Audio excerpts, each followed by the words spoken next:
RSS जो कब्जा करके बैठी हुई है, ब्राह्मणवाद, मनुवाद, हम इनसे आज़ादी चाहते हैं, लेकिन वो तो मुस्लिम है। 10 लाख मुस्लिम लोग हमारे साथ रहे तो हम असम को काट के अलग कर देंगे, क्योंकि असम में बन कौन रहा है? कन्हैया कुमार जैसे, अब उमर खालिद जैसे आतंकवादी पैदा हो रहे वहाँ से। तो अब मैं तो यही कहूँगा ना, कुछ इंस्टीट्यूशन अपना जो गोल था वो फेल हो गया, पढ़ाई छोड़ के वहाँ सब कुछ हो रहा है। मैं बताऊँ, वहाँ नशा पत्ती, शराब, लड़कीबाजी, सब कुछ हो रहा है। कि जब 1947 में भारत का विभाजन हुआ तो धर्म के आधार पर हुआ। पाकिस्तान के जितने भी लोग थे वो मुस्लिम लोग पाकिस्तान को चुने थे और बांग्लादेश को चुने थे। मेरा मानना है कि जो 5 लोगों को जमानत मिली है वो किस कौम से हैं?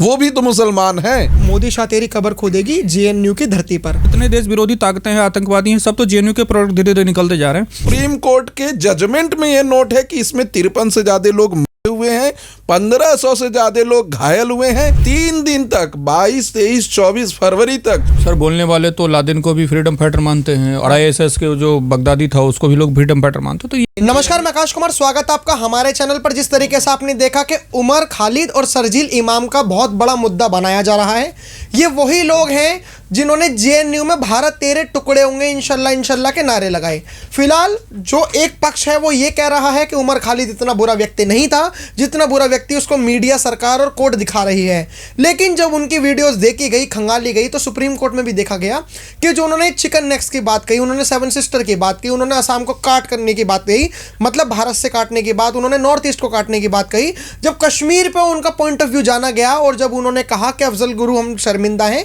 तेरे कातिल जिंदा हैं, तो उन्होंने कहा कि भारत ने कश्मीर को ऑक्यूपाइड कर रखा है। फिलहाल ऐसी जो चीज़ें थी उसको लेकर सुप्रीम कोर्ट बहुत सख्त था।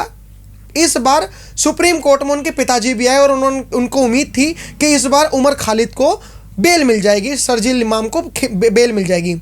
हमारे साथ सीनियर एडवोकेट्स बैठे हुए हैं, इनसे बात करेंगे कि आखिर में ये जो उमर खालिद का मुद्दा चल रहा है ये कितना सही है। क्या लगता है कि उमर खालिद को बेल मिलनी चाहिए थी? ये अनकॉन्स्टिट्यूशनली चीज़ें हो रही हैं। और एक आरोप जो लगाया जा रहा है वो ये कि उमर खालिद और शरजील इमाम मुसलमान हैं, इसलिए उनको बेल नहीं मिल रही।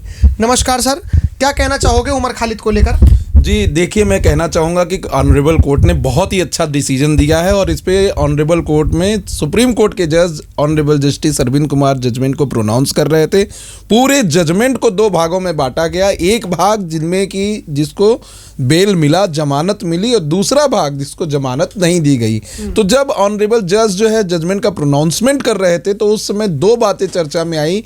एक ग्रीवियस ऑफेंस जिसकी वजह से इतने ज़्यादा लोग मरे, और दूसरी चीज़ दूसरे भी ऑफेंस जिसमें 5 लोगों को जमानत दी गई, उनके जो रोल थे वो छोटा बताया गया और कहा गया कि इनको सशर्त जमानत दिया जा सकता है। लेकिन जो अभी देश में एक बात चल रही कि शरजील इमाम और तमाम लोगों को, जो उमर खालिद को जमानत नहीं दिया गया क्योंकि वो पर्टिकुलर कौम से हैं, मेरा मानना है कि जो 5 लोगों को जमानत मिली है वो किस कौम से हैं?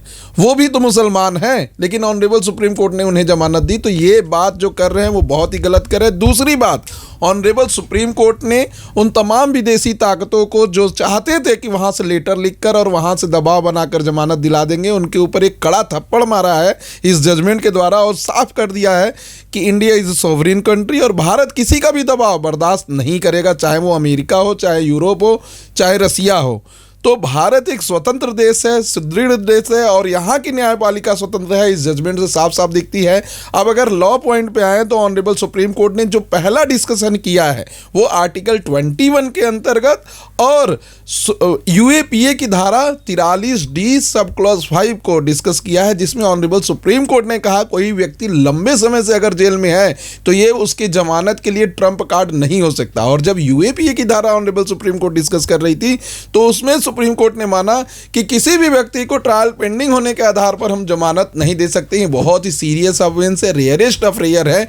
ऑनरेबल सुप्रीम कोर्ट के जजमेंट में यह नोट है कि इसमें 53 से ज्यादा लोग मरे हुए हैं, 1500 से ज्यादा लोग घायल हुए हैं। 3 दिन तक 22, 23, 24 फरवरी तक पूरे दिल्ली के अंदर ऐसी अव्यवस्था बन गई थी। और उसी समय मैं बताना चाहता हूं, तो अभी जो अमेरिका के प्रेसिडेंट डोनाल्ड ट्रंप वो आने वाले थे और उन्हीं के विरोध में ये पूरी चीज़ें की गई थी। वो भी ऑनरेबल कोर्ट के ऑर्डर में लिखा गया है और पूरी चीज़ें बिल्कुल साफ कर दी गई हैं कि क्यों क्यों ऐसा हुआ। लेकिन अभी जैसे उमर खालिद को तो लोग बहुत मतलब एक फ्रीडम फाइटर बताते हैं। वो कहते हैं कि जब हम आज़ादी की बात करते हैं, जेएनयू में जब हम नारे लगाते हैं कि हमें आज़ादी चाहिए, तो हम आज़ादी का पैमाना वो रखते हैं कि हम सच में आज़ाद हैं, लेकिन हम सच में आज़ाद नहीं हैं।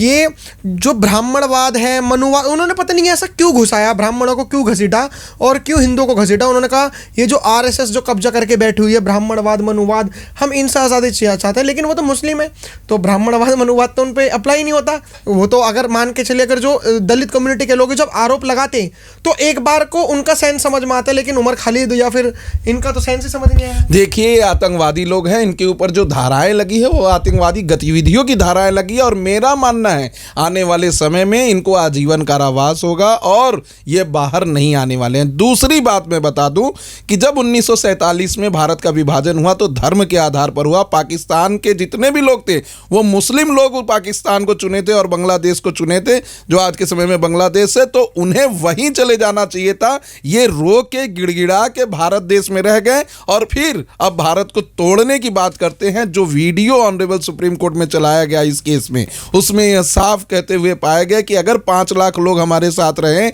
10 लाख मुस्लिम लोग हमारे साथ रहें, तो हम असम को काट के अलग कर देंगे, क्योंकि असम में सीए एनआरसी के द्वारा मुस्लिमों के साथ गलत हो रहा है। और इन्होंने पूरे ऑर्डर में, पूरे जजमेंट में कहीं नहीं माना है कि इन्होंने ऐसा बयान नहीं दिया है। ये खुद स्वीकार कर रहे हैं कि हम ऐसा बयान दिए हैं। बस इनका एक मामला था कि इनके बयान की वजह से दंगा नहीं हुआ है। इस पर ऑनरेबल सुप्रीम कोर्ट का कहना था कि प्राइमा फेसी इनके बयान की वजह से ही दंगा हुआ। इन्होंने सारे लोगों को इम्प्लांट किया। और इस केस में सबसे बड़ी चीज ऑनरेबल सुप्रीम कोर्ट ने कहा कि ये फंड इकट्ठा करके सभी लोगों के घरों पे, महिलाओं और बच्चों के हाथ में ये तलवार और हथियार प्रोवाइड कराए हैं।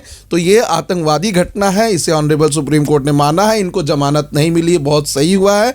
आगे भी इनको जमानत नहीं मिलेगी, ये मेरा पूरा मानना है कि इनको मिलनी भी नहीं चाहिए। ये कह रहे हैं कि जमानत नहीं मिलेगी, बताओ। वो तो कह रहे हैं कि हमारे फ्रीडम फाइटर हैं, क्या ये तो सुप्रीम कोर्ट तो बिक गया, हम तो सुप्रीम कोर्ट पे विश्वास नहीं कर रहे हैं। सर, बोलने वाले तो लादेन को भी फ्रीडम फाइटर मानते हैं और आईएसएस के जो बगदादी था उसको भी लोग फ्रीडम फाइटर मानते हैं। तो ये तो उनका अपना है। देखिए, सीधी सी बात है, हम सबको संतुष्ट नहीं कर सकते हैं।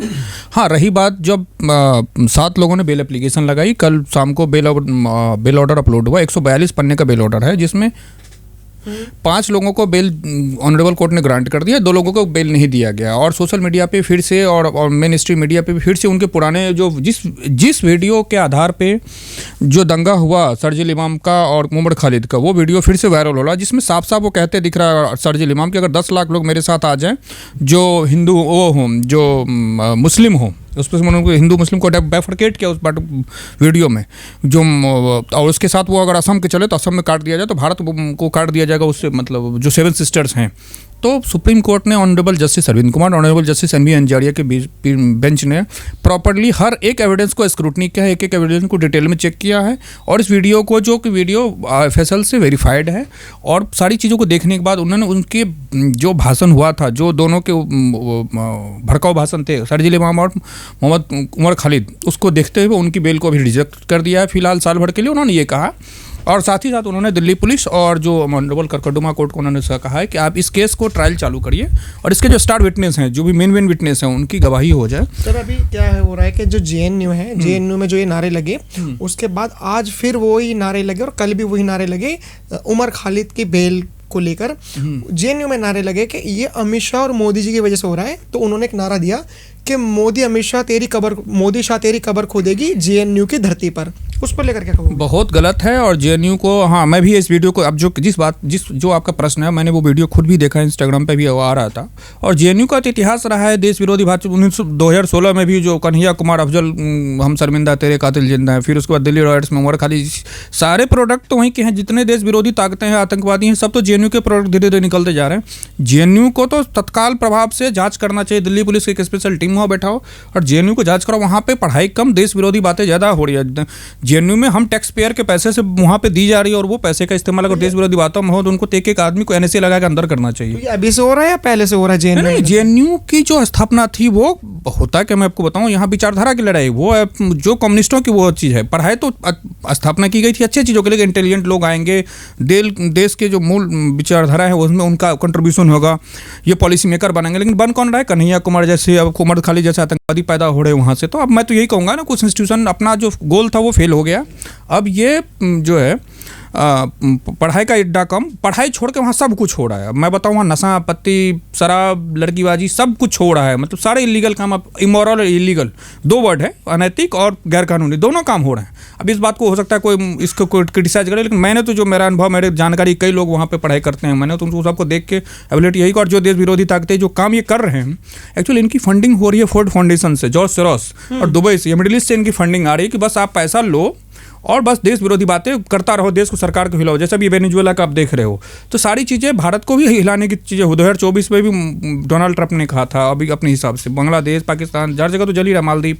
तो ये कहीं ना कहीं सुनियोजित तरीके से देश को काटने की बात हो रही है। तो ये उमर खालिद को जो लेकर जो लोगों के माइंड में जो ये गलत नेगेटिविटी थी, उनको उजागर करा। फिलहाल आप क्या रखते हैं, देखते रहे हमारे चैनल। धन्यवाद, जय हिंद।